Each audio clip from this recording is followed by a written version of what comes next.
Welcome back to Ordinary People with a Godly Purpose. Let's talk. It's Thursday, and I know we've been off the air for a little bit, but however, I just want to thank each and every person who's been listening to part one of What Way Is Your Compass Facing? And this is part two. And I just want to recap a lot of stuff that Dawn was saying, because Dawn will be right on. She's powdering her face right now. Yeah, you know, women, they gotta, even though you can't see her, I know she's being Dawn. So, oh, that's her laughing. Oh, hi, Dawn. But anyhow, we talked about calibrating. Yeah, you're powdering your face. So we talked about calibrating and knowing thyself and compass, which way your compass is facing, taking up your cross, your own cross, and marriage is not for punks. So, you know, she might say a little bit more about that punk stuff. But anyhow, I just want to let everyone know, please continue to click the like button and also subscribe. That comes from my bottom of my heart. I mean, we are having a lot of fun. I say we, Dawn and I. It's we. It's not just Rodney. It's Dawn and I. And we like the comments. Dawn's been getting a lot of comments from folks she don't know, from folks she do know. Same here with me. And this has been a blessing in disguise. And I say that because it leads right up to that second part of that compass. Because blessings come when you are steadfast and when that compass is facing the right direction. So if your compass is in a storm, it's going to give you three different vectors. As my Top Gun folks out there, I love Top Gun, by the way, with Tom Cruise. And it'll give you different north, south, and east and west if it's a storm. But if we're staying steadfast in where we need to go, that compass will have a strong, definite going northwest or southeast or 8 degrees south or what have you. So let me say this, Rodney. Go ahead. Just kind of add to that. And hello, Dawn, and welcome. Hello, and I'm back again this week. Thank you, Jesus. We're back. I just want to say too that to add on to what you were saying is that, you know, with any compass, you know, you have to be on level ground to actually get the true direction of where you're trying to go. Because if the ground is not level, the compass is not going to show you the truth. And that's why it's important for us to be balanced in our life. You know, we have a portion of our life where we are self-reflective, and then we have a portion of our life that we are with our self-development, right? But if they both are unbalanced, or it's too much of something, like if you are too self-reflective, then you'll start beating yourself up and over judging yourself. And if you are too if you get engulfing yourself with too much of self-development, then you'll start becoming ego-driven. So your compass cannot direct you correctly. But sometimes psychologically we'll think we're going in the right way and we're not. And that's why it's important for our ground to stay level so we can get that true direction. Same thing with a scale. If the floor is a little off, then the scale is not going to give me the true weight of what I'm bearing in my body. Agreed. Right? And that makes and we were offline talking, and Dawn's been helping me with my own walk, and we've been helping each other because it's twofold. And I have to say that when you say that about the self-development of yourself, you know, we sometimes get caught up in other people's missions instead of our own mission, and then that even makes the compass even go even more haywire. Well, too, you got to think about it like this. We all have to have some sort of mission or thesis statement for our life and some non-negotiables. And oftentimes when we have unhealed spaces in our life, or we have a need to want to help people, if that need to help people, or any gift that was given to us by God, if it's not subject under God, then that gift is still going to activate. It's just it's not covered anymore, because we got to remember that everybody is not our assignment, nor all troubles that we hear is our job to put our cape on and help rescue. And God talks about that in the Word, about not putting your pearls on bad ground and on swine or whatever. And we tend to do that all the time. And so when we are not in order, as the way our travels was ordained for our life, then we end up picking up ailments that cause us to be delayed, because now the residue of us not touching things that we weren't supposed to touch along the travels. Like if you're out in the woods or you're in the jungle, it's some plants you shouldn't touch, because if you touch those plants, even though they look beautiful, you can have an allergic reaction and almost kill you. Right, poisonous, yeah. And so a lot of times, along our travels, we touch things because inside of our bellies and our feelings and our emotional, if we're emotional driven, again, that balance or whatever, we'll tend to touch things that we wasn't supposed to be touching.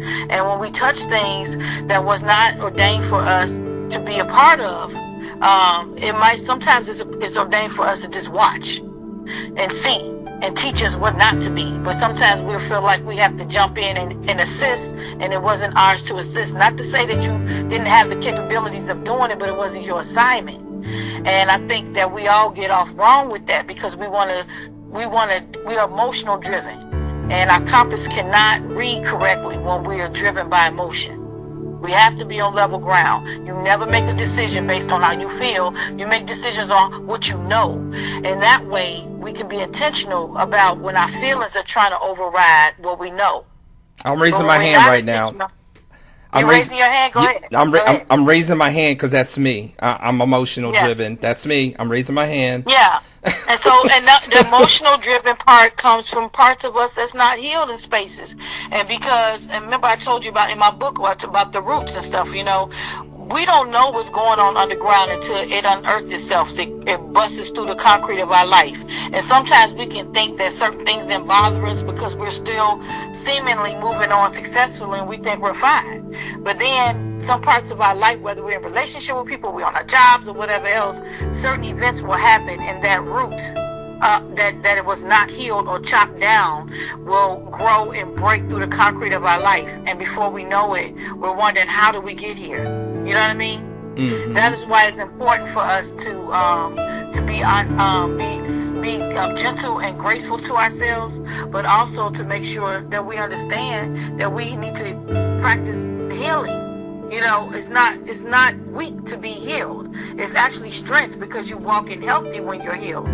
Unfortunately, a lot of people don't want to do that work because it stings. But the thing is, it's a difference between something stinging and something murdering you.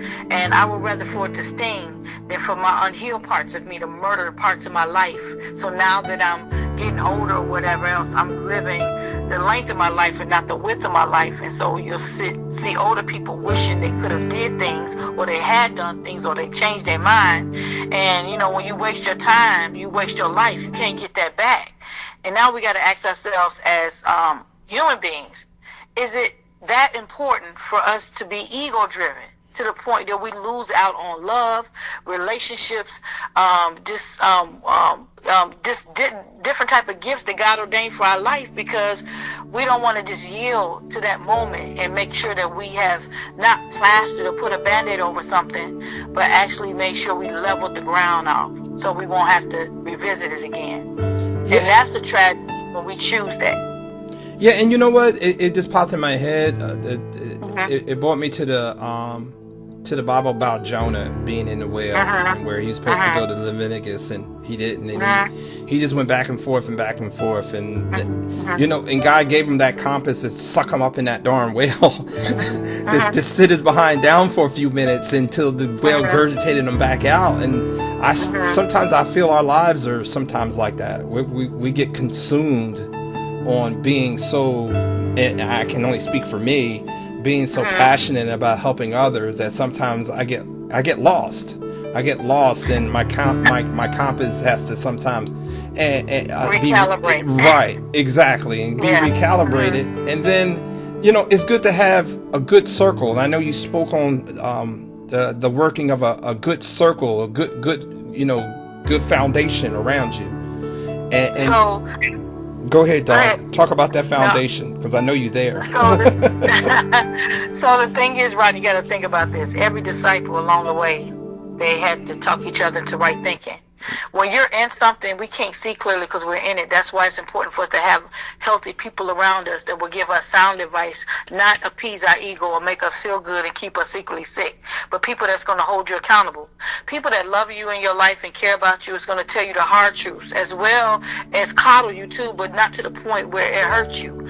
And oftentimes when people don't want to be held accountable because we're lacking accountability, true accountability in the world, we align ourselves with people that will not hold us to ourselves. So we will have people around us that keep us secretly sick by co-signing on things that's against us, because at the end of the day, they don't really have a true vested interest in me being healthy. And it's not because they're doing it intentional. It's because like spirits attract each other. So if you're around people that are secretly sick, then you're going to go into that entourage with them too, because you feel comfortable there, because nobody is requiring you to come up and come out of that space that's against you. And so every disciple along the way, you can't tell me, like I said in previous shows, that you're in jail and somebody said they're going to cut your head off. And I don't care how sound you are in Christ, the human part of you, for some portion, will get scared. And that is when you should have somebody, a trusted voice, whispering in you, reminding you of what the task at hand and what you will see, so you can keep going when things get hard. Don't stop there.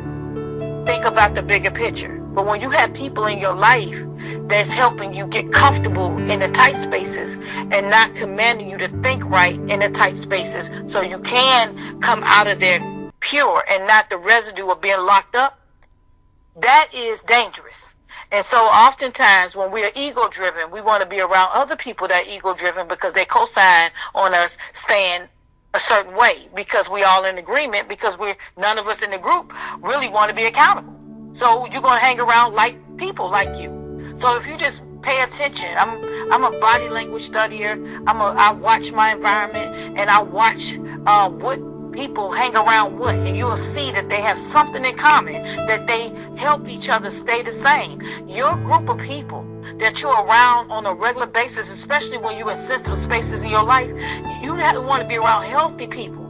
That even though my it is not yours, because I've mastered, or I am in a special space than you are at this moment, I can talk you into right thinking and keep you straight, just like you need to keep me straight in my its that are not so good or unhealthy. That's how we level each other ground. That's why I know a lot of people, but I don't let everybody sit in my front row, because I need healthy people in my front row to get me back in right standing, so I can stand in this earth and walk correctly on level ground. And sometimes when something look like what I need, I'll put them in that space thinking it's what I need because it looked like it. But then when you start getting closer to it, you see the paint chipping. It's not what I thought it was, because typically we don't vet things out. We don't vet people out. Even though somebody is nice, that don't mean they're supposed to be in certain spaces in your life, because certain spaces in your life are sensitive. You got to be careful about the voices you listen to. Every voice that you hear that sound good is not to be trusted. Every person that's in the space or whatever else shouldn't be, not that they did something wrong to you, but if I'm dealing with somebody that's having marital issues or been through marital issues and they didn't navigate through their situation easy, why would I sit down and talk to you? Because you not master what I'm going through. What you're going to do is put a band-aid or cosign to me thinking wrong, and then I'll make a wrong decision that will ruin my life. And that is not healthy. And so typically we'll go to those places because we want people to make us feel good. But I said oftentimes, when I truly feel good, I think right. And when I think right, I feel good. They go hand in hand. When my body is under siege, I can't really think about the things I need to do because I'm not feeling good. When I'm feeling good, my creative power is at an ultimate height. And I can think and see right. That's why it's important for us to clean those windows. Clean those windows. Make sure that our ground is level. And you don't have to get it all right in one instance. But you do need to identify when your ground is not level. And it's different things that shows us that it's not. Because anything That's the opposite of what God said he wanted for us. Again, this is what we believe. And to have a great life, having a great life, that means you got to go through some things. You got to go through some unfortunate jungles, or some jungles that have a lot of wooded area that's scary or what have you. But he said, yea, do I walk through the valley of the shadow of death, fear no evil, because he's with us. He just told us don't build a tent in the valley. And we build tents in the valley, asking people to give us water and everything else while we're sitting in the place. And he didn't, that wasn't the direction. He said, go through it. And we don't want to go through it. So when you're in valleys in your life, you need people that understand the obstacle course when you go through. So that when you try to build a tent, they'll say, this is not tent space. Right. It's quicksand right here. You know what I mean? And that, people that can see. That is so true, because when you talked about healthy people around you, I just want our audience to understand that when you say healthy people, you're not talking what they're consuming, like vegetables and you're none of us, all of us have some unhealthy parts of our life, and how we think, how we navigate. That's why God said don't forsake the assembly. That's why it's important for us to connect, because somebody has what you need, but we have to connect, right? So the thing is, God never asked us to be perfect, and I want to help people understand that, because you do not get the right to bleed on people, no matter what we're going through. But he didn't require us to be perfect, because he knew we were imperfect beings in a world trying to navigate this human experience, but in a spiritual way. And we're learning that as our thirst heightens. But he did not ask us to be perfect, Rodney, but he did ask us to participate. And when you're participating in the opposite of the rules of the game, you're not going to win. If I'm playing soccer and I'm playing like I'm playing basketball, the game is going to be forfeited, or I am going to ruin everything. That's true. You got to understand the game. He gave us a map. He gave us people in our lives. But we don't need a bunch of people. It's about quality, not quantity. Right. It's not always about getting that treasure. I'd rather have one person in my life that has so much quality. Then I have 50 people that it's just about a bunch of people. And that's the true treasure. That's right. Because the thing is that it's about substance, and it's about I like that. It's about substance, and we don't see a lot of people that really have valid substance now. It's all surface. Because if I look like I got integrity, and I look like this or whatever else, then that's what people deem it. If I look like what people decide integrity and trust and respect is, then they'll use me. If I look cosmetically okay, but I'm really secretly sick, people will indulge me. And so that will keep me, and they coming into your life with a job they didn't know they had, because now they keeping you secretly sick because they judging on the surface. We don't get to know people. That's right. And to see what their capacity is. And oftentimes, we ask people to give us something that their capacity is not at. And so I just learned personally that I vet people out of my life, and I deal with you according to capacity. So that way, if I invite you to do more than what I knew that you initially can give me, then I can't blame you. I have to blame myself, because I was trying to squeeze apple juice out of a lemon. Well, we don't want you to do that. We don't want you to do that. So this is how we start becoming accountable to the things that we allow in our life, the allowances that we make. We tend to blame other people, but the thing is, you do supposed to give people a chance. You're supposed to give people an opportunity, to do better and things like that. That's but right. You do it as you vet things out. But when you require people to give you things off gate, what their capacity can't hold, and you've seen it, but you decided you want to act like you didn't see it, then I can't get mad at them, because they gave me exactly what they told me they had. Mm-hmm. It's my fault. And that's again about that ground and being level. Because when you're level or whatever, and you're thinking correctly, then you can walk correctly. And you won't require things from people that they're not at the space to be able to produce. Not saying that they can't do it. Right. That's why it's important for us to connect, because we elevate each other if we allow it to be. I tell people all the time, I can't be anything to you what you don't allow me to be. And I know I'm not for everybody, but I am for somebody. I'm an acquired taste just like any other food. You know what I mean? I am an ingredient from heaven, just like you are. All of us are ingredients from heaven, making this life and this experience tasteful to heaven. And how we do that is that we got to be in alignment with the person that created the ingredient. And when you're not truly in alignment with it, then you need to either get back in alignment, but acknowledge that I'm out of order. And in order for me to be able to walk straight, I got to be in order. So the only way I'm going to be in order is if I'm subject to the person that made my blueprint. And you've been listening to Ordinary People with a Godly Purpose. Let's Talk with Rodney and Dawn. And this is our follow-up show. This is part 2 of What way is your compass facing? Which way is your compass? Which way is your compass? Like which way are you really going? Do you really want to stop lying to yourself and lying to everybody else, or getting mad at God? Because we're so notorious for throwing God away for the things that we decided. Like, what is going on? All of us got a wickedness in us somewhere. And when we create an atmosphere where we embrace the creature and not the creator, we get mad at everybody else that either try to help us come up, or we get mad at God because life is not happening for us. But you are out of order. And we're asking God to bless us like we're in order, and we're so out of order. You know, we hurt people. I say that all the time.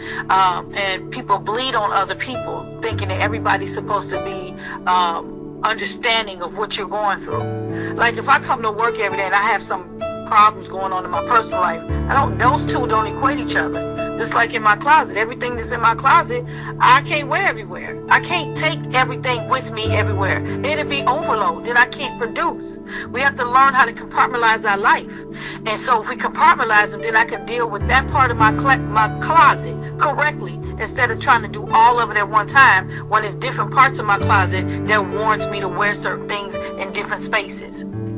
Again, recalibrating, focusing, learning our direction. You know, if your whole house is in chaos or whatever, you got to do one piece at a time. If you constantly in each room all the time, you're never going to get done. It's going to get overwhelming. And that's where you bounce right back to tracking into your inner self, tracking into your inner self. So again, and then you want to have people in your life that really hold you accountable, that really knows you.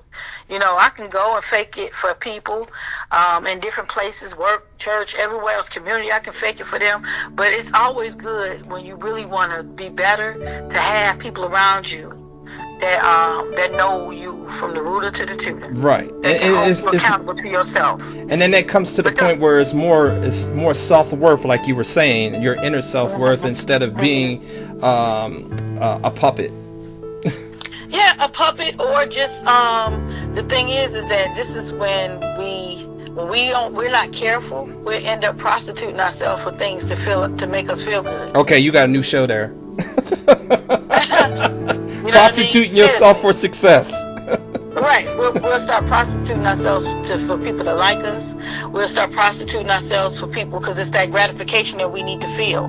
We need to feel, all of us, that's a basic need development, is to feel wanted and needed and things. Right, exactly. But it's just like non-negotiables that we should not have. Otherwise, we'll end up prostituting our gifts out. We'll start prostituting our value and things like that. Even not just for people, but for the things that's out there that's against us.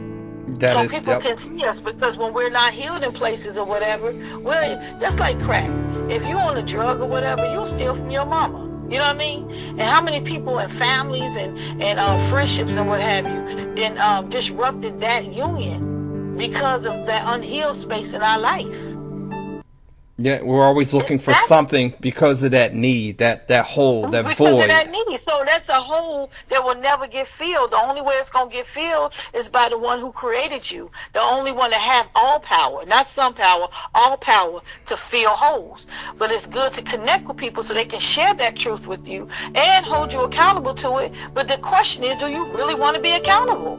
You know? We want some form of accountable. We don't want to be truly accountable, because when you're really thirsting to change the trajectory of your life, you'll be willing to do whatever it takes because you're tired of being where you are. And you know it's not working. And I write down notes, and I do, and I'm to number 7, and 7 gives us a 7 is for completion. So it tells us that when that compass is going the right way, we have completion. There is a completing of our net worth, and that net worth is doing exactly what is the plan. And sometimes we deviate from plan, right? So when we deviate from it, we don't have that 360 degrees worth of circumference on that compass. We're only using maybe 90 degrees instead of the whole complete circle. And let me just take it further than that. If you don't pay the premium on your insurance policy, you're gonna lapse. Oh, okay, I like that. All right. You know what I mean? You threw a new one out on me. Yeah, so the thing is that, lapse God time. gives us insurance. God gives us an insurance policy. Lapse time, I like that. We are all covered if we stay within the parameters of the policy.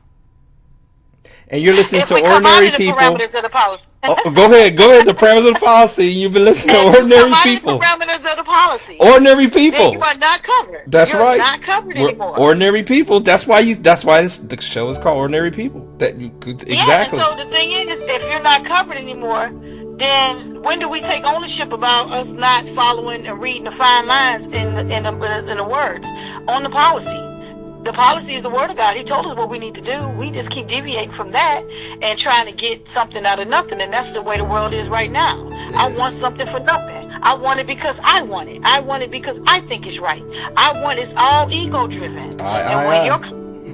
When your compass is ego driven, you're going to hit a brick wall and you're going to lose out on things, including your life, which is time, that you cannot get back because you won't recalibrate or reroute yourself or stop for a minute to make sure that your compass is working properly. And if it's not working properly, maybe you need to exchange it.